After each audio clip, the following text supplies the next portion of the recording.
যখন আমি আমার ঘর থেকে বের হলাম তখন আমার মনে হলো যেন আশেপাশে কিছু অদ্ভুত ঘটছে। হঠাৎ করে আমি দেখলাম পাশের ঘরে থেকে কিছু অদ্ভুত আওয়াজ আসছে। আমি সেই আওয়াজগুলো মনোযোগ দিয়ে শুনতে চেষ্টা করলাম।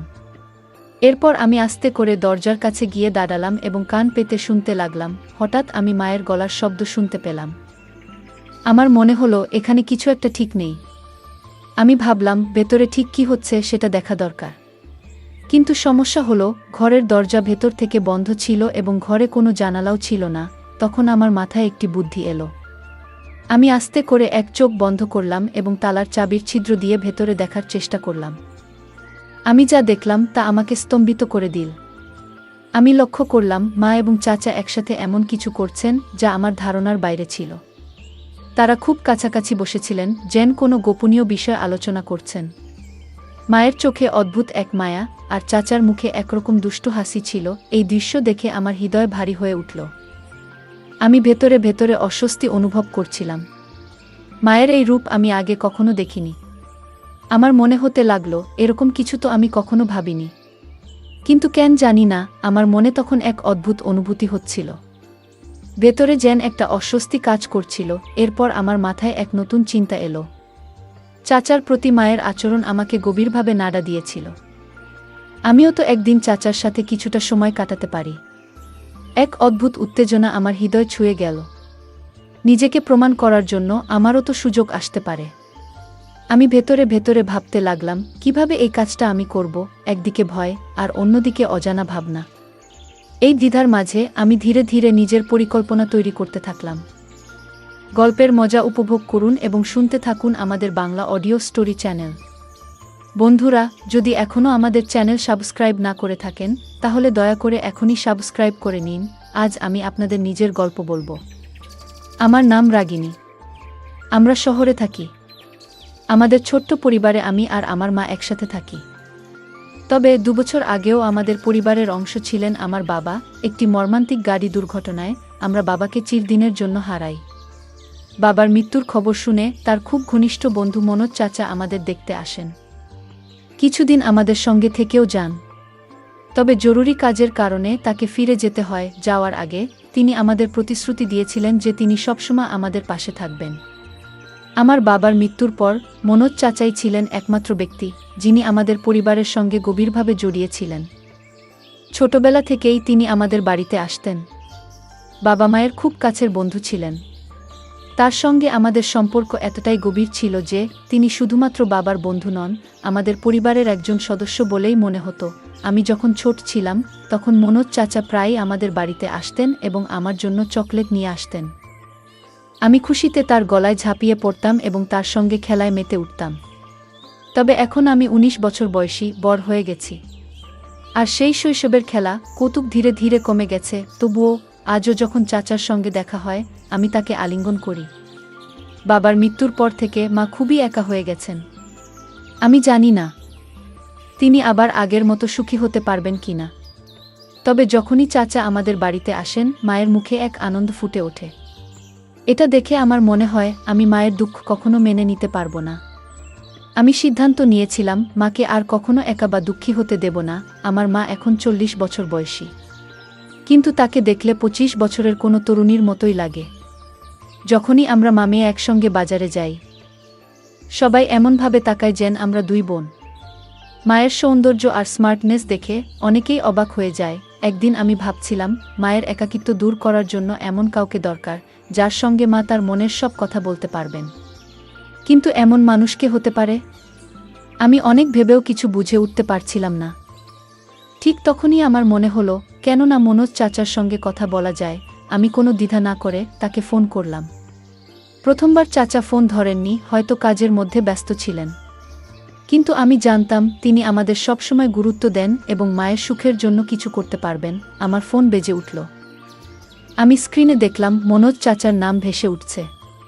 আমি খুব খুশি হলাম এবং দ্রুত কল রিসিভ করলাম। কল ধরতেই চাচা বললেন, সরি বেটা, একটু আগে একটা মিটিংয়ে ব্যস্ত ছিলাম তাই তোমার কল রিসিভ করতে পারিনি। আমি হাসতে হাসতে বললাম, কোনো সমস্যা নেই চাচা, আপনি ফোন করেছেন এতটুকুই যথেষ্ট। চাচা মৃদু হাসি দিয়ে বললেন, আর তোমার সঙ্গে কথা বলবো না তো কাকে বলবো?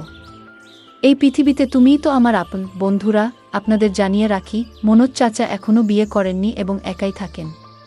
আমরা সবাই তাকে অনেকবার বিয়ে করার জন্য বলেছি, কিন্তু তিনি কখনোই এ বিষয়ে সিরিয়াস হননি। এরপর আমি বললাম, চাচা, যদি কিছু মনে না করেন, আমি আপনাকে একটা কথা বলতে চাই। চাচা বললেন, বলো বেটা, কি বলতে চাও?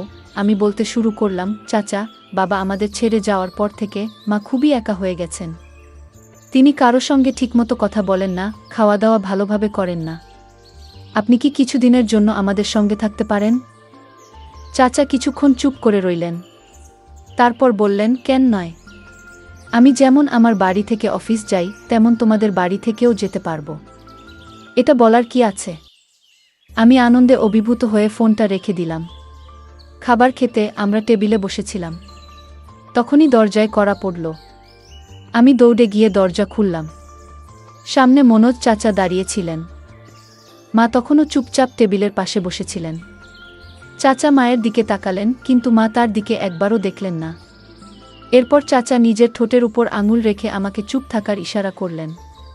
আমি তার ইশারা বুঝে চুপ হয়ে গেলাম। চাচা ধীরে ধীরে মায়ের পেছনে গিয়ে দাঁড়ালেন এবং তার 2 হাত দিয়ে মায়ের চোখ ঢেকে দিলেন।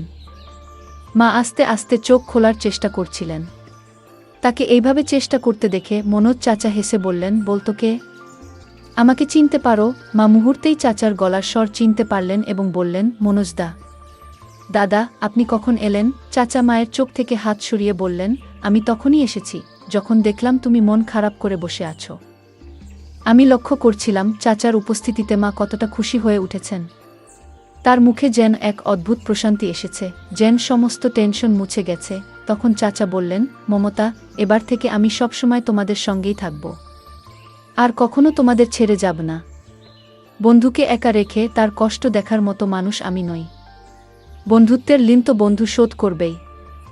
মনোজ চাচার এই কথা শুনে মা ভীষণ খুশি হলেন যে এবার থেকে চাচা সবসময় আমাদের সঙ্গে থাকবেন। আমরা সবাই একসঙ্গে বসে খেতে লাগলাম এবং অনেক কথা বললাম। সেদিন আমরা সবাই এক ঘরে শুয়ে পড়লাম এবং রাতভর গল্প করতে করতে সময় কাটালাম। পরের দিন সকালে চাচার অফিসে যাওয়ার কথা ছিল, তাই তিনি আগে ঘুমিয়ে পড়লেন। আমি তার পাশে বসে গল্প করছিলাম, আর কখন ঘুমিয়ে পড়েছি টের পাইনি। সকাল কবে হলো বুঝতেই পারিনি। মা সকালে উঠে নাস্তা বানিয়ে ফেলেছিলেন, আর চাচা তৈরি হয়ে গেলেন। আমরা সকলে একসঙ্গে নাস্তা করলাম। তারপর চাচা অফিসে চলে গেলেন। এভাবে আমাদের দিনগুলো কাটতে লাগলো। আমি চাচাকে বাবার মতোই মনে করতে শুরু করলাম। সত্যি বলতে তিনি আমার নিজের বাবার চেয়েও বেশি গুরুত্ব পেতে লাগলেন, কারণ তিনি আমাদের সঙ্গে ছিলেন, আমাদের খেয়াল রাখছিলেন। এক রাতে আমি আমার ঘরে শুয়েছিলাম।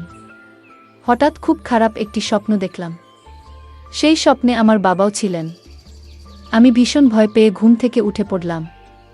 আমার কপাল দিয়ে ঘাম ঝরছিল, গলা শুকিয়ে যাচ্ছিল। তাই আমি পানি খেতে চাইলাম, কিন্তু দেখলাম আমার জগটা পুরো ফাঁকা। আমি ভাবলাম রান্নাঘর থেকে পানি নিয়ে আসি। জগটা হাতে নিয়ে ঘরের দরজা খুলে বাইরে বেরোলাম এবং রান্নাঘরের দিকে হাঁটা শুরু করলাম।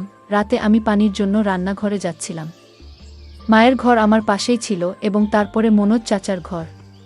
যখন আমি চাচার ঘরের সামনে দিয়ে যাচ্ছিলাম, তখন একটা মৃদু শব্দ শুনতে পেলাম। প্রথমে ভেবেছিলাম হয়তো চাচা টিভি দেখছেন, তাই বেশি গুরুত্ব না দিয়ে আমি সামনে এগিয়ে গেলাম। কিছুক্ষণ পরে সেই শব্দগুলো আরও স্পষ্ট আর জোরে শোনা গেল।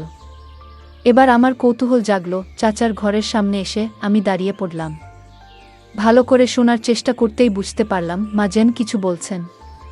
আমি ভাবলাম, এত রাতে মা আর চাচা এক ঘরে কি করছেন? তখনই আমার মাথায় একটা বুদ্ধি এলো। আমি দরজার তালার ছিদ্র দিয়ে ঘরের ভেতরটা দেখার চেষ্টা করলাম। এক চোখ বন্ধ করে তালার ফাঁক দিয়ে যখন ভেতরটা দেখলাম, তখন আমি অবাক হয়ে গেলাম। আমি ভেতরে যা দেখলাম তা আমাকে বিস্মিত করে দিল। মনে হচ্ছিল এমন কিছু আমি কখনো কল্পনাও করিনি, যা আমার নিজের জন্যই অস্বস্তিকর ছিল। আমি নিজেকে শান্ত করার চেষ্টা করছিলাম, কিন্তু কিছুক্ষণের মধ্যেই আমি অসচেতন হয়ে পড়লাম। পরে দেখলাম মা বিছানায় শুয়ে আছেন এবং মনোজ চাচার সঙ্গে কথা বলছেন। মা বললেন, মনোজদা, এবার থেকে আমাদের ছেড়ে কোথাও যেও না। চাচা মায়ের হাত ধরে বললেন, তোমার আর রাগিনীর খেয়াল রাখার দায়িত্ব এখন থেকে আমার। এই কথাগুলো শোনার পর আমি ধীরে ধীরে নিজের ঘরে ফিরে এলাম। রান্নাঘর থেকে পানি নিয়ে এসে শুয়ে পড়লাম, কিন্তু ঘুম আর এলো না। বারবার মনে সেই দৃশ্য ভেসে উঠছিল। যতই ঘুমানোর চেষ্টা করি কিছুতেই মন শান্ত হচ্ছিল না। ভোর হতে আর বেশি দেরি ছিল না। আমি উঠে গিয়ে বাথরুমে ফ্রেশ হলাম। তারপর গোলাপি রঙের একটি হালকা পোশাক পরে নিলাম। পোশাকটি স্বচ্ছ ছিল এবং আমাকে দেখতে বেশ সুন্দর লাগছিল। আমি যখন বাইরে এলাম দেখলাম মনোজ চাচা সোফায় বসে নাস্তা করছেন। ভেজা চুলে তোয়ালে পেঁচিয়ে আমি তার সামনে গিয়ে দাঁড়ালাম এবং মুখে বললাম, চাচা কেমন লাগছে আমাকে? মনোজ চাচা মুচকি হেসে বললেন, বাহ রাগিনী, আজ তো তোমাকে একেবারে অপূর্ব দেখাচ্ছে। আমি যখন মনোজ চাচার কথা শুনলাম তোমাকে আজ খুব সুন্দর লাগছে, তখন আমি খুব আনন্দিত হলাম। চাচার পাশে গিয়ে চুপচাপ বসে রইলাম। কিছুক্ষণ পরে চাচা অফিসের জন্য তৈরি হতে লাগলেন। আমি হঠাৎ উঠে গিয়ে চাচাকে আলিঙ্গন করলাম। মনে হলো যেন বহুদিনের জমে থাকা আবেগ আমার ভেতর থেকে বেরিয়ে আসছে। চাচার শরীরটা মুহূর্তের জন্য কেঁপে উঠল, আর তার মুখে এক অদ্ভুত অস্বস্তির ছাপ ফুটে উঠল। সেই ছাপটা যেন মনের গভীরে লুকানো কোনো দুঃখ কিংবা অপরাধবোধের প্রকাশ। আমার চোখ ভিজে উঠছিল, যেন আমার ভালোবাসা আর মনের কষ্ট তাকে জানিয়ে দিতে চাইছিলাম। কিন্তু এটা তো কেবল গল্পের শুরু। বন্ধুরা, যদি এই গল্পটি ভালো লেগে থাকে তাহলে দয়া করে ভিডিওটি লাইক করুন এবং আমাদের চ্যানেলটি সাবস্ক্রাইব করুন। পাশে থাকা বেল আইকনটি প্রেস করুন যাতে করে আমরা যখনই নতুন ভিডিও আপলোড করি তার নোটিফিকেশন সবার আগে আপনার কাছে পৌঁছে যায়। ধন্যবাদ।